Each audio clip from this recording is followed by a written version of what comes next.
Hey, it's Dr. Rosekelly from Fruitful Oaks Direct Primary Care here in Duncan, Oklahoma.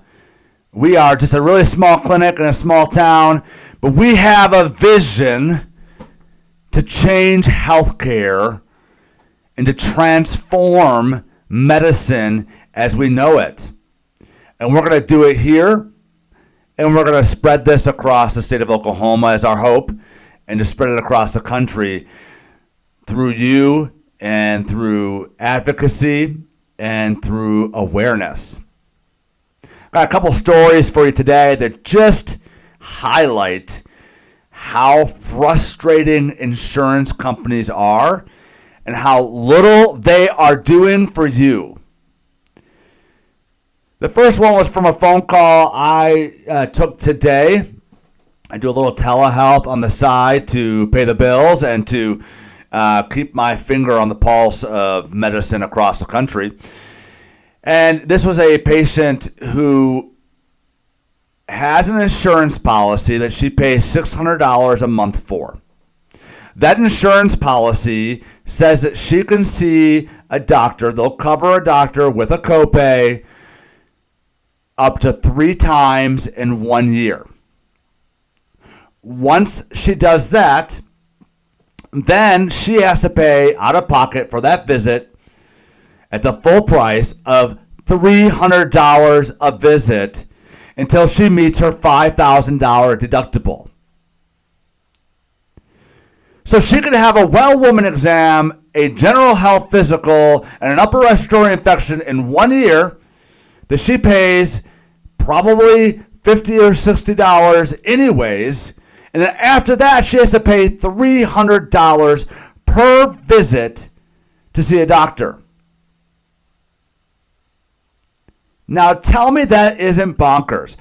I don't understand how an insurance policy could be so creative at making money and not paying anything. It is wild.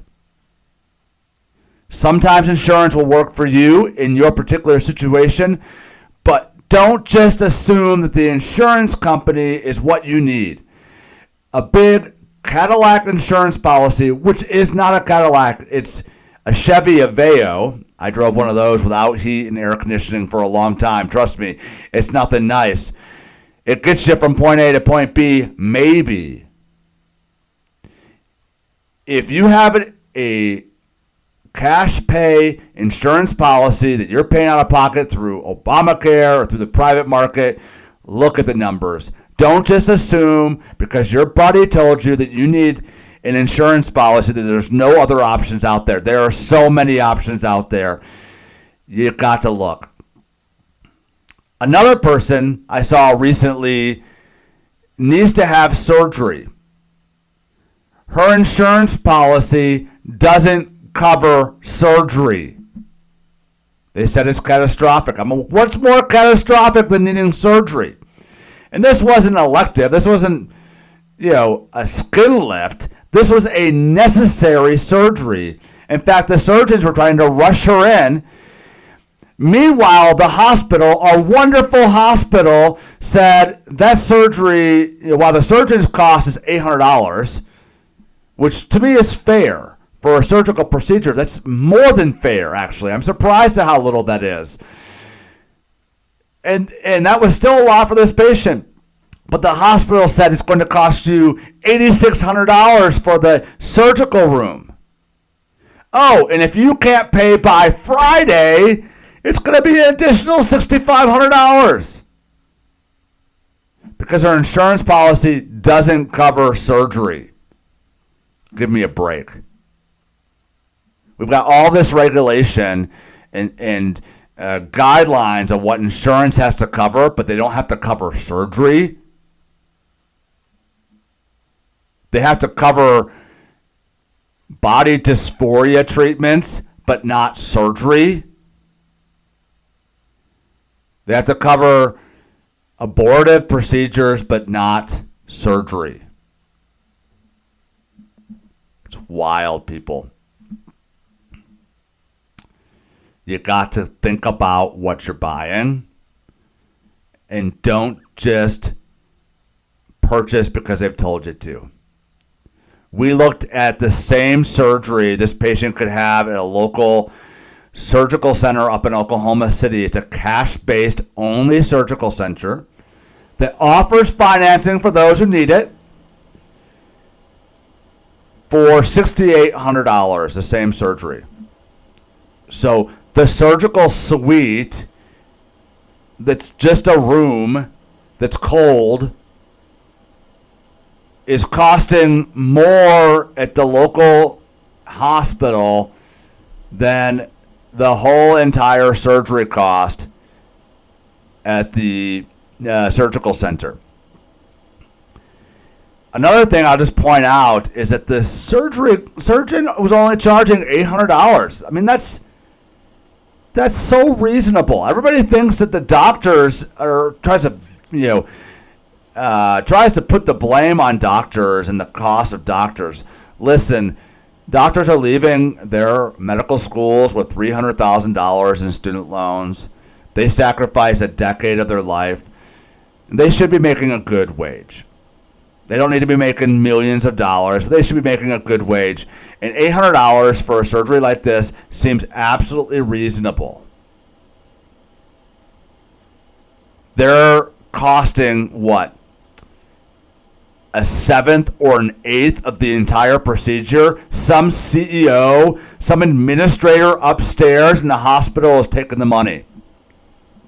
They're not paying the nurses that much. They're not paying the anesthesiologist that much, or the medicine doesn't cost that much, even though they'll put on the receipt that it does. If podunk me in a little tiny clinic can get medicines for dollars, it certainly didn't cost the big hospital hundreds of dollars for that same medication. They're lying to you. Anyways, that's not even what this episode is about. This episode is about something else, but sometimes I just get frustrated with the system and what it's doing to you. So I want to talk a little bit today about one of the most frustrating or difficult parts about working in Oklahoma. So Oklahoma overall is a great place to own a business. This is why many people in California and in Washington are moving to Oklahoma because cost of living is low. Our cost for our facility, our overhead in our clinic blows people's minds how low it is. And that's how we can provide affordable care to our patients, is by getting rid of middlemen, getting rid of administrators, and running it on bare bones, a type of administration while still providing that hands-on care. But there are some frustrating parts about Oklahoma, and part of it is I don't think our legislators really grasp the implications or the concept of what we think is wrong with the system.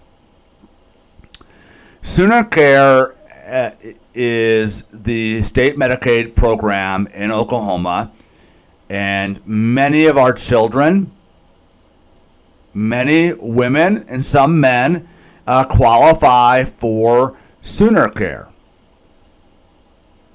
And Sooner Care provides pretty much or pretty close to free services for their patients or their clientele. And so we certainly want to encourage those who qualify to go on to that program because it's going to save you money. The problem is that Sooner Care is an HMO style program, meaning that only the registered primary care doctor can order or refer to specialists, order medications, or do any type of care. And I don't really go into a bunch of the details, but urgent cares can get around this because they're registered through Sooner Care. And they charge Sooner Care the fees that the patient would typically be paying, which is then goes to tax dollars of you and I. So we have, but just like any other, primary care insurance-based program, the people can't see their primary care doctor. It's difficult, and so they end up waiting a long time to get in. These providers are overwhelmed and can't keep up with the demand. And so many people who are on Sooner Care still would like to use us, especially for our child rate. It's pretty affordable, and we're available same day and next day for them when they need to be seen. The problem is that I can't refer them to a specialist. I can't order medications for them. We can provide medications in our clinic at low prices for them, but if they need something a little bit more expensive, they can't use that policy when seeing me. And so the only way around that is to fax a letter to the primary care doctor asking if they will agree to order the medication based upon our evaluation, which they have every right to say no. I would never tell another provider what to do with their patient. And I understand that they may say, I want to see you in office and evaluate you myself, and I think that's completely reasonable. The problem is they don't have an appointment until next month. That's the problem. Because they have to take 2,500 patients on their roster just to make a decent income because some administrator is stealing their money. This is not a national problem. This is a state problem. Not every state has this. In fact, Medicare, which in many ways works very similar to Medicaid, has something called an ordering and prescribing provider. I do not take money from Medicare. I am an opted out Medicare provider, but I can still order and prescribe based upon Medicare guidelines for Medicare patients. The only thing that's not covered by Medicare are my services. So if I order an X-ray or an MRI or expensive medication, a diabetic medication, they can go to the pharmacy, they can go to the radiology clinic, or they can go to a specialist upon my referral. Nowhere have I had any contact with Medicare in any way. My argument is that Medicaid should work the same way. If people want to pay me to $25 a month to take care of their child, Medicaid is not hindered in one way, but we can't provide true comprehensive care because of the limitations of Medicaid. And it's only losing Medicaid money. They're not getting anything out of it. They're not spending any more money, or they're actually spending less money when I see them than when they pay a copay for the patient to be seen at their primary care doctor. So legislators, if you're listening to this, which I doubt you are, give me a call. I can talk to you a little bit more about the problem. We can discuss it a little bit and try to find some creative ways to allow us to provide even free care. We have people that we provide free care because they can't afford it, but we believe that they would benefit from our services. But yet our free care is limited because we can't prescribe medication. An example that I go back to often is we had a young child with a urinary tract infection. I could get her in same day, Saturday. Got her in, got a urinalysis. Put her on a medicine. The medicine wasn't effective for the bacteria. When we sent it for a culture, it came back sensitive only to macrobid and amoxicillin. Problem is, amoxicillin, the patient had an allergy to, so that meant macrobid.